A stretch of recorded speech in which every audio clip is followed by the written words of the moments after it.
Uma guinada importante e inesperada. Por que só agora o Brasil tenta uma aproximação com a Rússia? E por que no início do seu governo, Bolsonaro foi tão hostil com os russos e chineses? É o que você vai ver no vídeo de hoje. Mas antes, um recado importante: se você ainda não está inscrito no canal, então inscreva-se agora, mas não deixe de ativar o sino das notificações. As relações bilaterais russo-brasileiras têm se caracterizado por ser tão antigas quanto distantes.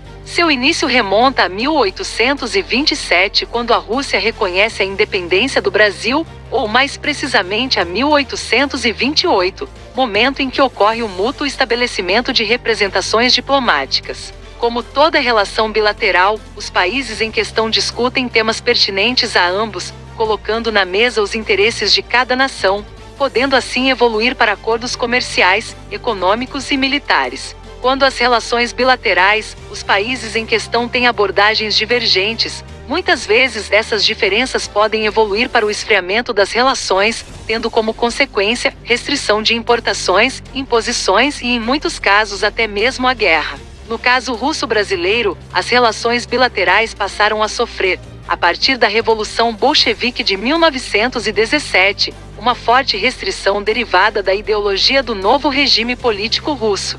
Desse ponto em diante e durante a maior parte de sua história, essas relações foram de baixa intensidade e continuaram muito influenciadas por fatores ideológicos que predominavam no desenho da política externa brasileira. A hostilidade em relação à União das Repúblicas Socialistas Soviéticas se explicava em grande parte por fatores domésticos, o temor da expansão do Partido Comunista Brasileiro PCB, e pelo estreito vínculo do Brasil com os Estados Unidos da América. Nesse sentido, não escapavam a uma espécie de regra de ouro que caracterizou as relações da URSS com os países de América Latina. Quanto maior vinculação desses aos Estados Unidos, mais hostilidade em relação à URSS. Assim, é fácil compreender que, em razão do estreito vínculo com Washington, durante a etapa de entendimento entre os aliados triunfantes na Segunda Guerra Mundial, o Brasil tivesse restabelecido as relações diplomáticas com a URSS e legalizado o PCB em 1945. Inversamente, o início da Guerra Fria entre a União Soviética e Estados Unidos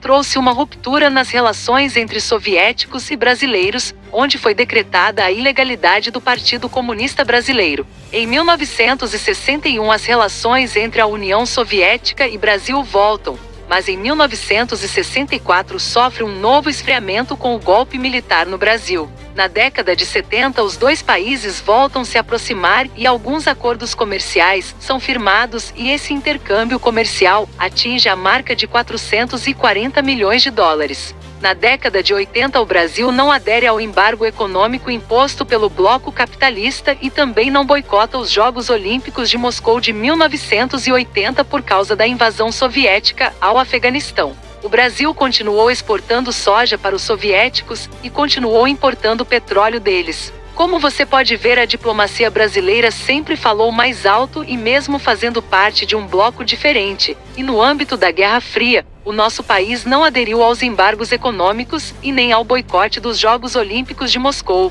Por isso sempre fomos conhecidos por sermos um país que não tem inimigos, muito pelo contrário, sempre fomos amigos de todo o mundo sem restrições. Mas anos de propaganda anti-russa no Brasil, perpetrados principalmente por filmes de Hollywood, fez com que gerações de pessoas comuns no nosso país crescessem ouvindo e assistindo que os russos são do mal, que são um povo frio, maldosos sem sentimentos e emoções. Daí dá para entender uma espécie de russofobia correndo no sangue de muitos brasileiros. Quando Bolsonaro chega ao poder, rapidamente houve uma ampla aproximação com os Estados Unidos do presidente Donald Trump.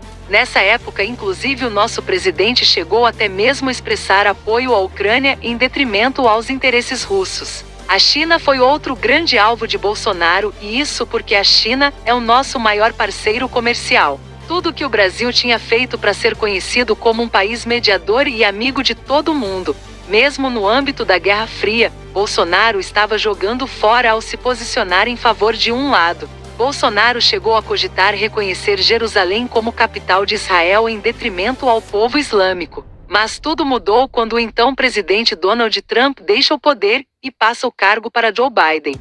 Biden, um ferrenho crítico das políticas de Bolsonaro sobre tudo o meio ambiente. Antes mesmo de assumir o poder, Biden disse que jogaria duro com o Brasil por causa das queimadas na Amazônia e que nem mesmo as sanções comerciais estavam descartadas.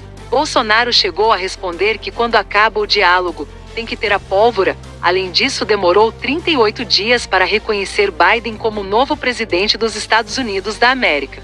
Mais recentemente, congressistas democratas pediram a Biden que retire o Brasil da aliança extra-OTAN. Então, diante disso tudo, a resposta de Bolsonaro não poderia ser um tapa melhor na cara dos Estados Unidos, se aproximar mais da Rússia. Ainda não temos um acordo com os russos na parte da defesa, mas diante desse cenário, tudo pode se encaminhar para isso.